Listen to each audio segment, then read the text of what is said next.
After having a baby, there's lots of different options for contraception.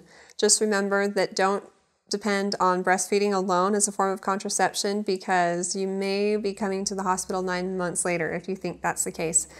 Your period can return 7 to 14 weeks after having a baby, so it's always a good idea to have some form of contraception on board the first time you have intercourse after having a baby. Now, as far as what options are available, there's lots, and the best thing to do would be to talk to your doctor, who can discuss your health history, your pregnancy history, and all the different options that are available, because some are appropriate for other, there are some forms of birth control that aren't appropriate for certain people based on their health history and other things that may have happened to them in the past.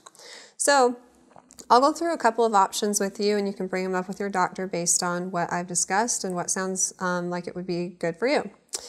There's the mini pill. So it's just oral contraception that you take every day, and it's 95 to 99% reliable if taken correctly.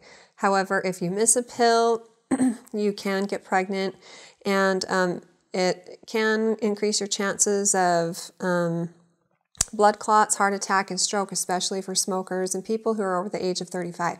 So again, this would be appropriate for some people and not for others.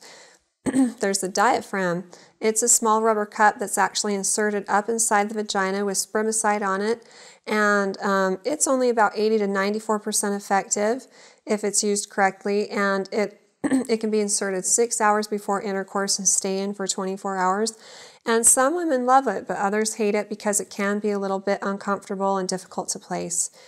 There's also an IUD, which stands for intrauterine device, and this has to be placed by the doctor. It can be done at your 6-week checkup if you'd like, and it goes up inside the uterus and helps prevent you from getting pregnant, and it's actually 97 to 99% effective.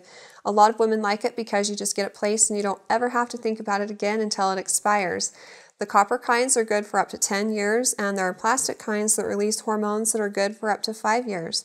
And there are some cons. It can actually, your uterus can be perforated when the doctor places it.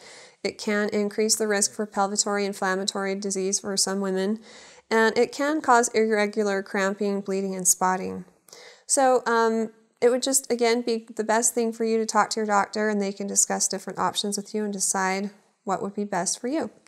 If you have any other questions for me, feel free to ask them on our Facebook page, and recommend us to your friends and family too.